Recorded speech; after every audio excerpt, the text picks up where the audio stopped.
শত্রুর বাড়িতে 12 মাসেই ঝগড়াঝাঁটি, অশান্তি, কেচাল, খাইতে দাইতে ভালো নেই, কথাবার্তায় ভালো নেই, কারোর সঙ্গে কারো মিল নেই। এইসব যদি করতে চান, সে যত বড়ই শক্তিশালী হোক না কেন, যত বড় বাড়িঘর বন্ধ থাক না কেন, আজকে বলা উপায়টির মাধ্যমে আপনি একজন ব্যক্তির বাড়িতে, যে কোনো ধনী দুলালের বাড়িতে, যত বড় খারাপ নফরমান ব্যক্তি হোক না কেন, তার বাড়িতে এই কাজটি করতে পারেন। আমি যেভাবে বলবো ঠিক এইভাবে যদি রাখতে পারেন, 24 ঘন্টার মধ্যে ওদের বাড়িতে একজন আর একজনের সঙ্গে মিল থাকবে না, ঝগড়াঝাঁটি লাগবে, অশান্তি বোধ করবে, কেউ কাউকে দেখতে পারবে না, কারো কথা কারো কাছে ভালো লাগবে না, ভালোটা বলতে গেলে টিকা লাগবে, অর্থাৎ চিরতার মতন হয়ে যাবে একজন আর একজনের সাথে সম্পর্ক। তো এইগুলো আসলে বন্ধুরা আমি যে আপনাদের মাঝে দিচ্ছি, আসলে কতটুকু দিতে পারতেছি বা কতটুকু আপনারা উপকার পেতেছেন, তো আপনারাই ভালো জানেন। অনেকেই বলে উপকার পান, অনেকেই বলেন উপকার পান না। আজকের যে উপায়টি দিব এটি খুবই খতরনাক এবং এটি সম্পূর্ণ গুরুমুখী বিদ্যা। তো এইরকম বিদ্যা আমার কাছে আরও আছে, তো সবগুলো তো ইউটিউবে দেওয়া সম্ভব না। যেগুলো দেওয়া সম্ভব সেগুলোই আমি আপনাদের মাঝে দিচ্ছি, যেগুলো দেওয়া সম্ভব না সেগুলো আমি আপনাদের মাঝে দিচ্ছি না। তারপরে হয়তো এক সময় আমার ভালো লাগলো, আমি আপনাদের মাঝে শেয়ার করলাম।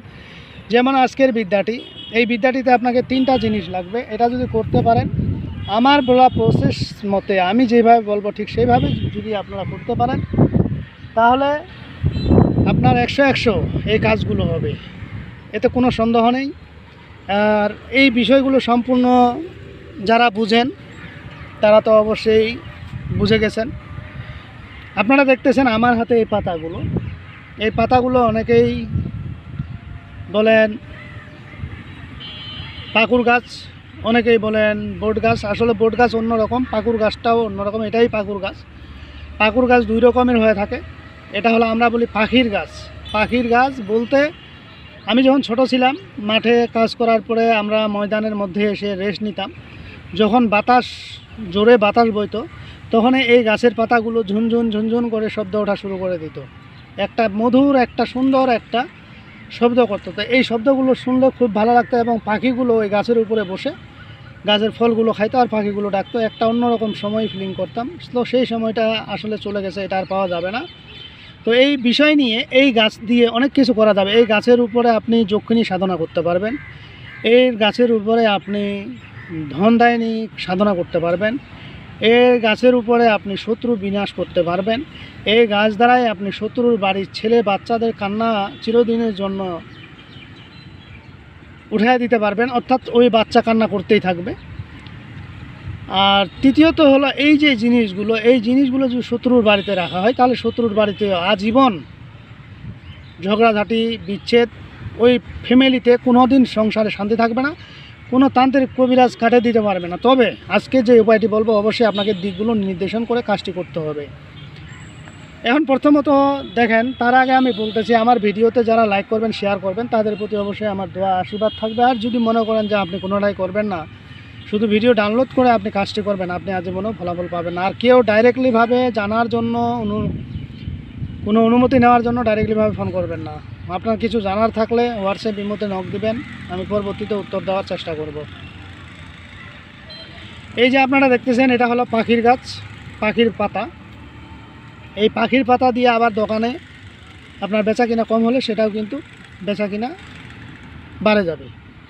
তো যাই হোক, আজকে যে মূল উদ্দেশ্য আপনাদের মাঝে বলতেছি, এই পাখির পাতা লাগবে আপনাদেরকে। পাখির পাতা লাগবে 1টা বা 2টা। কোন দিন ছিঁড়বেন, কোন দিন করবেন, এটা কাজটা আপনি শনিবার মঙ্গলবারে করতে পারেন। সবচাইতে বেটার হবে অমাবস্যার দিন। যদি শক্তিশালীভাবে করতে চান, অবশ্যই নিজের শরীর বন্ধ করে নেবেন, কারণ পরের খাদ খুঁজতে গেলে নিজেই সেই খাদে পড়তে হয়, এটাই বাস্তব। না হলে আমি এতদিন অনেক মানুষ আমি দেখেছি, আমার সঙ্গেও লেগেছে। আমি একটা জিনিস মনে রাখবেন, সাপের শত্রু সাপ, ব্যাঙের শত্রু ব্যাঙ, কবিরাজের শত্রু কবিরাজ, ডাক্তারের শত্রু ডাক্তার, ব্যবসায়ীর শত্রু ব্যবসায়িক। তো কেউ কারো না কারো পিছে লেগেই থাকে। আমি ইচ্ছা করলে অনেক মানুষের ক্ষতিগ্রস্ত করতে পারতাম, কিন্তু করি নাই। কেন করি নাই? কারণ এগুলো একদিন আল্লাহ পাক হিসাব কিতাব নেবেন এবং আল্লাহ পাক সব কিছুই দেখেন। তো লিমিট থাকা উচিত। যদি কেউ অতিরিক্ত করে তখন তার বিরুদ্ধে পদক্ষেপ নেওয়া। তো এখন আপনাদেরকে যে কাজটি করতে হবে, এই গাছের পাতা নিয়ে আসতে হবে। পাতা নিয়ে আসার সময় বলতে হবে যে, হে পাখির গাছের দেবতা, পাখির গাছে থাকা দেবতা, যত সকল দেবতা আছেন, আমি আপনাদের কাছ থেকে একটা পাতা নিতে এসেছি। এবং এই পাতাটা নিয়ে এসেছি অমুকের বাড়ির জন্য, তোমরা অমুকের বাড়িতে যাবা, ঝগড়াঝাটি বিচ্ছেদ মারামারি খুনাখুনি যত রকমের বিপদ আপদ আছে এই বাড়িতে ঢুকাই দিবা এবং অমুকের সঙ্গে বিচ্ছেদ ঝগড়াঝাটি মারামারি লাগাই দিবা, বাস এই কথা বলে শেষ। এরপরে আপনি একটা নিখুঁত, আমার হাতে দেখতেছেন দুটা পাতাই কিন্তু নিখুঁত, এর মধ্যে একটা পাতা একটু কানা আছে, এটা চলবে না। এই পাতাটা এরকম একটা পাতা নেবেন, ভালো দেখে পরিষ্কার দেখে একটা পাতা আপনি ছিঁড়ে নেবেন। ছিঁড়ে নেওয়ার পরে পিছনে তাকাবেন না, চলে আসবেন। এরপরে যে কাজটি করতে হবে আপনাকে, লজ্জাপতি গাছ, আপনারা লজ্জাপতির গাছ সকলেই চিনেন, এখানেও হয়তো আছে, এই যে লজ্জাপতির গাছ কিনা এটা দেখে নিন। হ্যাঁ, এটাও লজ্জাপতি গাছ, দেখেন এখানে ঝিমড়ে যাচ্ছে, এই যে ঝিমড়ে যাচ্ছে, এই যে দেখেন।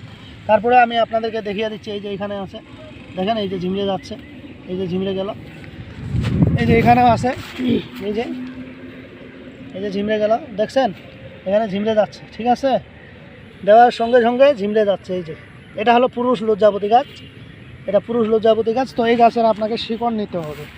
এই গাছের শিকড় যদি না পারে, গাছ থেকে পাতা ছিঁড়ে নেবেন, কয়েকটা পাতা ছিঁড়ে নিয়ে যাওয়ার পর অবশ্যই এই গাছটাও কিন্তু তোলার আগে আপনাকে জাগ্রত করে নিতে হবে। জাগরে গাছ যাক, যে গাছে লাগাবো সেই গাছে লাগ, দোহাই তোমার ধর্মের, শেষ। আপনি গাছটিকে পাতা ছিঁড়ে নিলেন, নিয়ে আসার পরে এই পাতা এবং লজ্জাপতির পাতা দুটাকে একসাথ করে নেবেন। একসাথ করে একটা শিশির মধ্যে নেবেন। যদি আজীবন আপনি রাখতে চান, শত্রুর বাড়িতে পেঁচাল লাগাই দিবেন, আর ভালো হবে না, কেউ উঠাইতেও পারবে না। এখানে আমি একটা বিষয় গোপন রাখলাম, এটা দেওয়া যাবে না। তারপরে আমি যেটুকু দেওয়ার এইটুকু দিয়ে দিলাম, যে শত্রু খুঁজে পাবে না, এই জিনিসটা আমি আপনাদের মাঝে উন্মুক্ত করলাম না। তারপরেও আপনারা সিস্টেম করে পুঁতবেন, খুঁজে পাবে না। যত বড় তান্ত্রিক কবিরাজ আসুক, উঠাইতে পারবে না, এটা হবে না, সে পাবে না, জিনিসটা নড়ে নড়ে বেড়াবে। তো কীভাবে কী হবে, এই যে আমি এই পাতাটা আপনাদের মাঝে দিলাম, এই পাতাটা ঝনঝন হলো ঝগড়া লাগাবে। আর ওই যে লজ্জাপতির গাছটা দিলাম, রহস্য ভাঙে দিচ্ছি। এই যে লজ্জাপতির গাছের পাতা দিতে বললাম, লজ্জাপতির গাছ ছুঁইলে যেমন নুয়ে যায়, ঠিক ওদের মধ্যে ঝগড়াঝাটি হয়ে ওরা নুয়ে যাবে। একজন আর একজনের সঙ্গে দেখা সাক্ষাৎ হইলেও কথাবার্তা বলবে না, ঝিমড়ে থাকবে, রাগ হয়ে থাকবে। এটার রহস্য আমি আপনাদের মাঝে ভাঙিয়ে দিলাম। এবার দুটো জিনিসকে একসাথ করে আপনি একটা কাঁচের শিশিতে ঢুকাই নেবেন, মুখ বন্ধ করে দিবেন, জন্মের কর্মের বন্ধ করে দেওয়ার পরে ঈশান কোণ, শত্রুর বাড়ির ঈশান কোণ আপনাকে খুঁজতে হবে। ঈশান কোণে এই জিনিসটি আপনি পুঁতে দিবেন, বাড়ির সীমানায় হোক আর বাড়ির বাইরে হোক, আপনারা পুঁতে দিবেন। পুঁতে দেওয়ার পরে আপনারা পিছে তাকাবেন না, দেখবেন 24 ঘন্টা বা 72 ঘন্টা অথবা 7 দিন দেখবেন শত্রুর তুমুল ঝগড়া মারামারি শুরু হয়ে গেছে। এবং কি এমনও হইতে পারে রাস্তাঘাটে বিপদেও পড়তে পারে। তো যাই হোক বন্ধুরা, অন্যায়ভাবে এই জিনিসটি করবেন না। আমার ভিডিও আজকে এই পর্যন্তই। ভিডিওটি যদি ভালো লেগে থাকে অবশ্যই একটি লাইক দেবেন, বন্ধু বান্ধবের কাছে শেয়ার করে দেবেন। আর যারা এখন আমার চ্যানেলটি সাবস্ক্রাইব করেননি তারা সাবস্ক্রাইব করে নেবেন এবং পাশে থাকা বেল আইকনে অল ক্লিক করবেন, যাতে ভিডিও ছাড়ার সঙ্গে সঙ্গে নোটিফিকেশন আপনাদের কাছে পৌঁছে যায়। আর যারা অলরেডি সাবস্ক্রাইব করে ফেলছেন তাদেরকে অসংখ্য ধন্যবাদ। তো পরবর্তী ভিডিও দেখার আমন্ত্রণ রইল। সে পর্যন্ত ভালো থাকবেন, ধন্যবাদ।